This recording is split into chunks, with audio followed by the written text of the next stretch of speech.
Hello and welcome to my channel. If you're interested in ghost stories, then you have come to the right place. Hit the subscribe button and I will be uploading more videos. Let's go ahead and get started with our story while I crochet. The haunting of Willington Mill. During the last 2 months of 1834, the nursemaid employed by Joseph Proctor family tried her best to ignore the eerie noises that she heard coming from the deserted room over the nursery. Each night when she left, alone to watch the children, she would hear the sounds, dull, heavy treading, like someone slowly pacing back and forth. Finally, she decided that she had had enough of the strange sounds that so disturbed her sleep. She was convinced that a ghost occupied the upstairs room. In a state of nervous agitation, she asked to be discharged from her service in the Proctor home. Proctor saw no reason why he should attempt to talk the woman into staying with them. She was obviously a highly imaginative woman who had frightened herself by supposing that she was being visited by supernatural beings. It wasn't long, however, before he and his wife and the other servants also heard the sound of heavy feet in the upstairs room. Although puzzled by the treading of invisible feet, the Proctors convinced themselves that there was undoubtedly a natural explanation for the strange sound. In spite of their refusal to believe there was a supernatural element to the noises, the Proctors purposely omitted any mention of the disturbed room when they hired a new nursemaid on January 23rd, 1835. On the first evening in the nursery, the girl came down to the sitting room to inquire who was in the room above her. The Proctors evaded her question, putting the whole matter down to the usual nightly noises of an old house. The next day, Mrs. Proctor heard the steps of a man with heavy boots walking about in the upstairs room. Later that day, during the family's dinner, the nursemaid came down the stairs and blinked incredulously at Mr. Proctor. She said that she heard someone walking in the room above her for 5 minutes. She came downstairs to assure herself that it wasn't the master of the house. "But if it isn't you, sir," she inquired, "who is it?" Proctor inspected the room that night. Trickery seemed out of the question. The door of the room had been nailed shut for some time. The room's only window had been boarded up many years before, with wooden laths and plaster. Inside the room, the floor was covered with a thin, undisturbed layer of soot, which in itself was proof that not even a mouse had been walking about. Proctor descended even more mystified than when he had gone up to conduct his investigation. On January 31st, the Proctors heard a dozen loud thuds next to their bed as they were preparing to retire. During the next night, Joseph Proctor heard a metallic tapping on the baby's crib. There was a brief pacing overhead and from the sounds of the footsteps, which were never heard again in the upper room. But what followed for the next several years included such a remarkable range of visible and auditory manifestations that the initial plodding footsteps were to seem like a baby's first steps in comparison. What is nearly as remarkable as the intense haunting of Willington Mill is the fact that the Proctors persisted in living in the house for over 11 years before finally surrendering to the paranormal disturbances that invaded their home. Thomas Mann, the foreman of the mill that was separated from the Proctor's house by a road and a garden, told Proctor that he had heard a peculiar noise coming across the lawn in the darkness. At first, Mann thought it came from the wooden cistern that stood in the mill yard. He suspected that some pranksters were attempting to spill it. However, upon pursuing the noise with a lantern in hand, he found that the cistern had not been budged. Man also told Proctor in the strictest confidence that even before the peculiar disturbance, he had on several occasions heard a sound as if someone were walking on the gravel path. But when he went to see who it was, he saw no one. Shortly after Proctor's confidential conversation with Man, both Man and another neighbor observed the luminous image of a woman in a window of Proctor's house. Both parties saw the ghostly independent of each other. Man gathered his entire family to witness the phantasm, which was fully visible for more than 10 minutes. About a year after the phenomenon at Willington Mill had started becoming increasingly frightening, Proctor's sister Jane Carr arrived for a stay.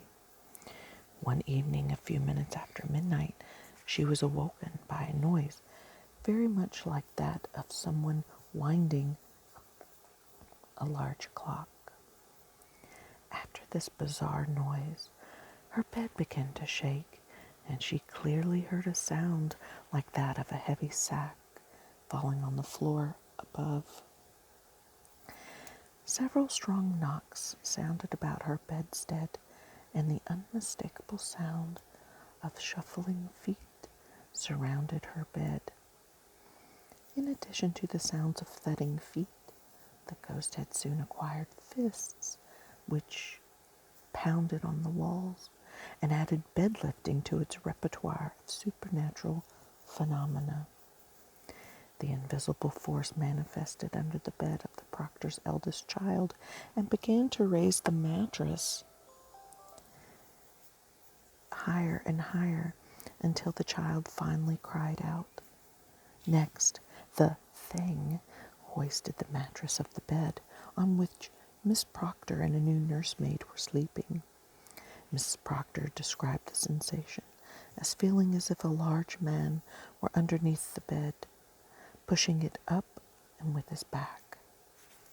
Later, the haunting developed an ability to whistle, talk, and materialize into a number of grotesque phantoms.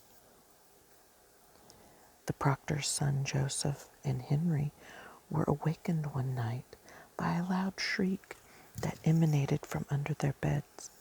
Upon investigating, Joseph Sr. heard an odd moan coming from somewhere in the room.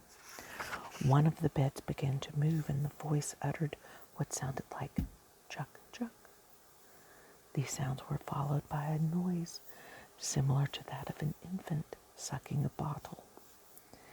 The youngest child, Jane, was moved to another room, but her relocation did not spare her the torment of having her bed levitated. The phenomena had begun to leave its domain on the upper floor, venturing to the lower floors during the night.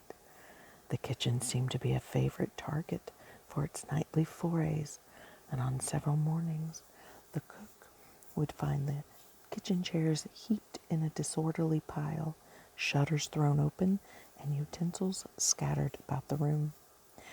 Mrs. Proctor's brother, Jonathan Carr, spent a night filled with so much commotion that he declared he would not stay in the house for any amount of money. Jane, Mrs. Proctor's sister, was much more strong-nerved than her brother. Judging from the journal that Joseph Proctor kept, the young woman spent many evenings in the afflicted house. One night, as she shared a room with Mary Young, the cook, the two women were terrified to hear the bolt in their door slide back, the handle turn, and the door open. As an invisible entity moved across the bed the women shared, the bed curtains began to rustle, and the bed covers were suddenly lifted and thrown off the bed, revealing the two trembling figures. Both women saw a distinctively dark shadow against the curtains that hung from the bed frame. Little Jane Proctor was sleeping with her Aunt Jane one night when she saw a strange head peeping out at her from behind the bed curtains. The 4-year-old girl later described the head as being that of an old woman, but she became much too frightened to continue her observation and tucked her own head back under the covers. Joseph Jr. was disturbed nearly every night by some facet or another of the phenomena. He reported hearing the words, "Never mind," and "Come and get," being repeated over and over without any apparent meaningful application. As he attempted to sleep, he constantly heard footsteps shuffling across his bed, and he both heard and felt forceful thumps to his pillow and bedclothes. A medical doctor named Drury arrived and asked Proctor's permission to carry out an examination of the haunted upper room. Proctor consented and allowed the doctor and his companion, a young chemist, to make preparations to spend a night in the disturbed room. At about 1 a.m., Proctor was awakened by a piercing scream of terror coming from the upper room. Drury had come face to face with the ghost of a wizened old woman. The two curious would-be investigators spent the rest of the night drinking coffee in the kitchen. They left the house at dawn. Proctor noted in his journal that the doctor and the chemist had received a shock that they would never soon forget. One of the most incredible materializations in the Wilmington mill was that of an entity resembling a monkey. One day, 8-year-old Joseph Jr. was seated atop a chest of drawers, pretending that he was making a speech to his sister Jane and his brothers Henry and Edmund, when his presentation was rudely interrupted. Suddenly, in full view of all the children, a monkey-like creature appeared and began to tug at Joseph's shoe strap. By the time Joseph Sr. came running in response to their excited cries, the children were scurrying about the floor, trying desperately to play with the mischievous monkey. 2-year-old Edmund, the youngest Proctor child, continued to look under chairs and tables until his bedtime, trying to locate the entity that he identified as a funny-looking cat.